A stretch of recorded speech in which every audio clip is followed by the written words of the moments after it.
Buen día. Continuando con el componente estadístico, específicamente pruebas de comparación o contraste de hipótesis, vamos a ver hoy el tema 6.2 que tiene que ver con la comparación de promedios para datos apareados.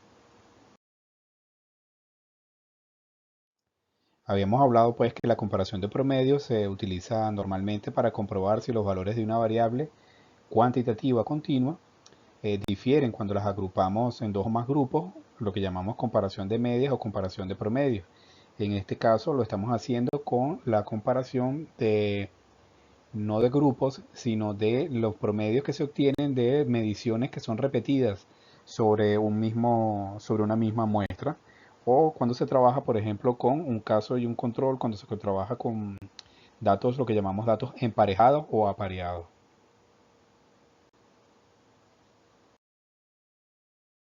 Entonces, las comparaciones de una de la variable aleatoria continua, evaluada en dos o más momentos, en este caso se resumen en lo que se conoce como los datos para pruebas para datos apareados. ¿Ok? Igual que vimos con los datos independientes, en estos casos también existen pruebas paramétricas como la t-student o el análisis de varianza cuando se trata de más de dos comparaciones de grupos, ¿verdad? Y es necesario también que cumplan con las mismas condiciones. Entonces, en el análisis de promedios que están emparejados, también se utilizan pruebas paramétricas y estudian la situación en la que cada observación de los grupos está relacionada con la observación en otro grupo. Esto es lo que se conoce como un diseño emparejado, asociado, relacionado o apareado. Entonces, cuando ustedes observen por ahí que se refieren a datos apareados, lo que se está diciendo es que están analizados mediante esta técnica que vamos a discutir a continuación y que está muy relacionada con lo que se discutió en el tema anterior.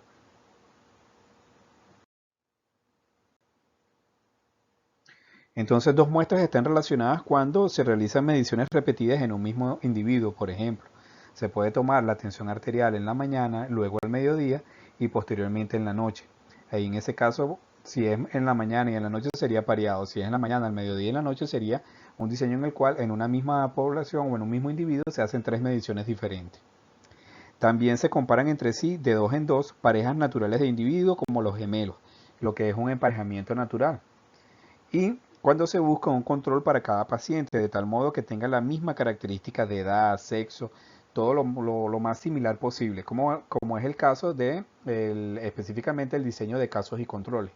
En ese diseño se busca para tratar de aumentar la potencia del ensayo estadístico, lo que se hace es que si tenemos pocos casos, buscamos entonces emparejarlos para poder darle mayor potencia. Entonces ese emparejamiento se hace con personas que cumplen todas las características excepto las de relacionadas al evento de salud que se está trabajando. Por supuesto que la comparación de promedios, el tratamiento estadístico es un poco diferente cuando se trabaja en parejas, algo cuando se trabaja de manera individual. ¿Por qué? Dada la variabilidad biológica que puede haber entre las parejas, mientras que la variabilidad biológica interindividual es diferente. Entonces, por eso los tratamientos son un poco diferentes desde el punto de vista estadístico. Sin embargo, cuando ustedes puedan observar, o cuando ustedes normalmente lo que se hace cuando se observa la tabla de resultados, uno desde el punto de vista práctico se da cuenta que se trabaja con datos emparejados porque por lo general siempre existe una columna que hace mención a una medición antes y después, ¿verdad? Entonces uno puede observar ya una columna además de resultado que es una diferencia. Entonces hay una columna para cada una de las parejas observadas que forman el antes y el después y además también se va a observar una columna que se llama la diferencia de esas observaciones antes o después. Entonces ahí nosotros podemos saber, si no lo dicen en la metodología, podemos también tener conocimiento de que estamos en presencia de un análisis emparejado o apareado. Fíjense ustedes, entonces vamos a comenzar con este ejemplo. Un investigador cree que las personas que fuman tienden a hacerlo con mayor intensidad durante los periodos de tensión.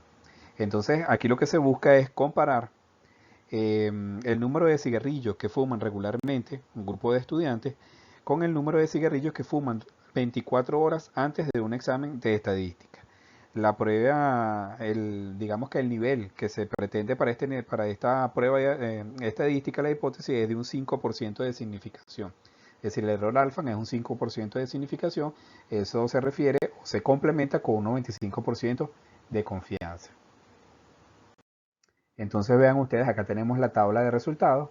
Tenemos el estudiante 1, el 2, el 3, el 4, el 5, el 6, el 9 y hasta el número 18. Aquí están los 18 estudiantes. En esta columna sería el número de cigarrillos diarios que fuman normalmente. Luego tendrían el número de cigarrillos que fuman cerca de 20, o antes de 24 horas al evento. En este caso sería el evento que sería el examen.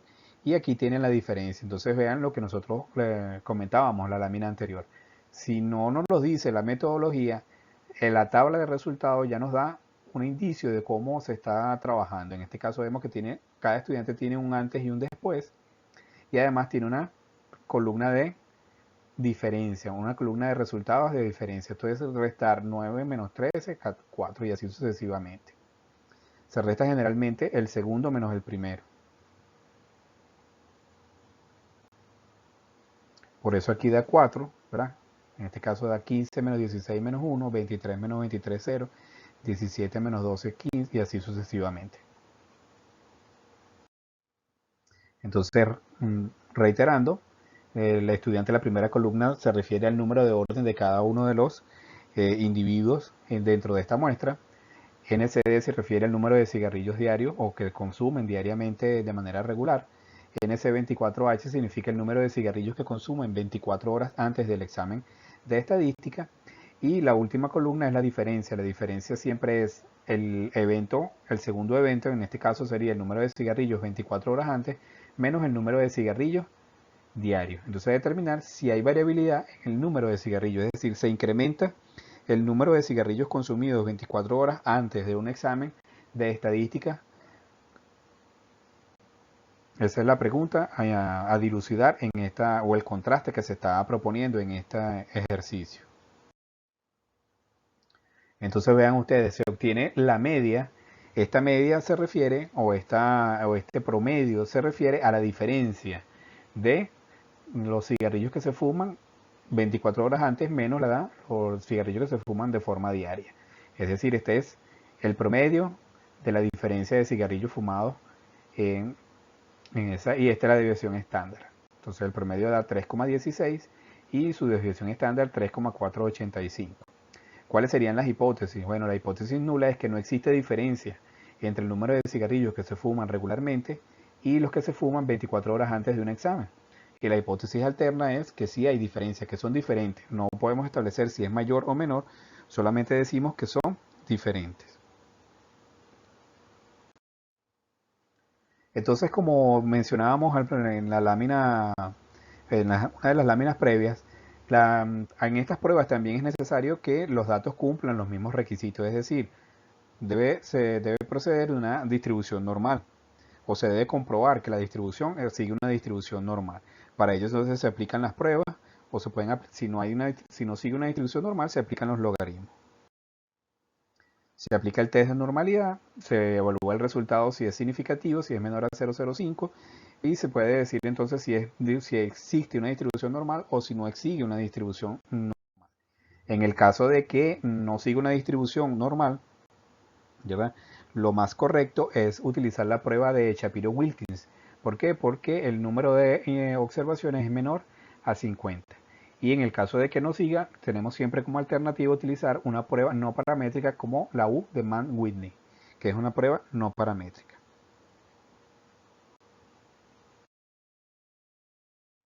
Entonces, en este caso, aplicamos el test de normalidad, nos obtenemos un resultado no significativo porque la P es mayor a 0,05. Como el número de observaciones es menor a 50, más correcto es utilizar el test de Shapiro-Wilkins. Una vez que aplicamos el test, obtenemos de que no hay evidencias para rechazar la hipótesis nula de normalidad. Entonces decimos que los datos siguen una distribución normal. Una vez que hemos comprobado la normalidad de la distribución, entonces seguimos para calcular el T. En este caso vamos a calcular el T para la diferencia de la muestra que tenemos, que estamos comparando. Entonces aquí sería dividir el promedio, ¿verdad?, de la diferencia entre el error estándar de la media de la diferencia. La EMDIF significa el error estándar de la media de la diferencia. Y ese error estándar de la media de la diferencia es igual a la desviación estándar de la diferencia entre la raíz cuadrada del número total de observaciones. Fíjense, aquí lo tenemos, el error estándar de la media de la diferencia es la desviación estándar de la diferencia entre la raíz cuadrada del número de observaciones. En este caso, cuando hacemos el procedimiento aritmético, recuerden que la variación estándar de la diferencia, la desviación estándar de la diferencia, perdón, era 3,485. Las observaciones son 18. Obtenemos la raíz cuadrada y al hacer la división nos da que el error estándar de la media de la diferencia es igual a 0,821. Los grados de libertad serían igual a n-1. Entonces n es el total de individuos estudiados, en este caso eran 18, los grados de libertad son 17. Entonces vamos a calcular el t para 17 para datos emparejados. El T17, ¿verdad? La prueba T de Student para 17 datos emparejados. Entonces ahora procedemos a calcular la T de Student con 17 grados de libertad. En este caso, la T de Student, recuerden que teníamos la fórmula que decía que era el promedio de la diferencia entre el error estándar de la media de la diferencia, que es igual entonces eso a 3,167, que era el promedio de la diferencia entre el error estándar que acabamos de calcular, que era 0,821. Y obtenemos entonces un T de Student con 17 grados de libertad de 3,857.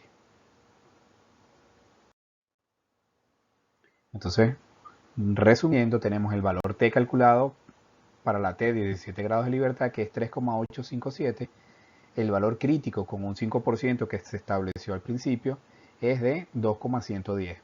Entonces el resultado es estadísticamente significativo. ¿Por qué? Porque el valor calculado es mayor al valor crítico.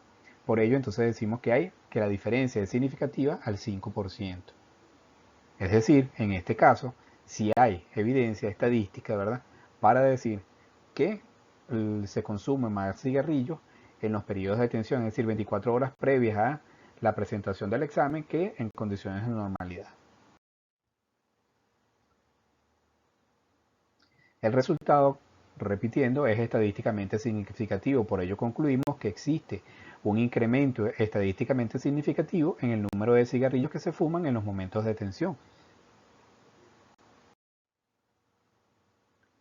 Bueno, una vez que obtenemos nuestra conclusión, vamos ahora a calcular los intervalos de confianza para establecer los valores entre los cuales se encuentra entre los cuales se puede conseguir ese verdadero promedio con un 95% de confianza. Entonces recuerden que la fórmula es para promedio, en este caso es la media de la diferencia más menos el t de alfa entre 2 de n-1 por el error estándar de la media de la diferencia. Recuerden que este alfa entre 2 lo que significa es el error alfa, que es 5%, y que tiene que ver con la curva de distribución normal, que tiene una cola hacia el lado positivo y una cola hacia el lado negativo. Entonces es la mitad de ambas colas. En este caso entonces el intervalo de confianza del 95% es igual a la media de la diferencia, que es 3,165 más menos 2,110, que es el alfa crítico, por 0,821, más menos 0,821. Entonces ahí obtenemos que eso nos da 2,110 por 0,821, nos da 1,7323. Eso es lo que vamos a sumar y a restar del promedio para obtener los valores, los intervalos de confianza del 95% en este caso. Nos da el intervalo de confianza inferior es de 1,433, mientras que el intervalo superior es de 4,897. En conclusión, ¿verdad?, cuando hicimos esta comparación para este ejemplo que tenemos aquí, los momentos de tensión incrementan el número de cigarrillos fumados. Este incremento medio está estimado en 3 cigarrillos por estudiante, y con una confianza del 95% se puede establecer que este incremento estará entre 1,4 y 4,9 cigarrillos. Reitero que este 1,4 y 4,9 lo que me da es un rango de valores entre los cuales yo puedo repetir el ejercicio y probablemente voy a conseguir esa estimación puntual entre este rango de valores. Eso es lo que significa ese intervalo de confianza. Bien, muchas gracias por su atención y continuaremos en la próxima clase. Buen día.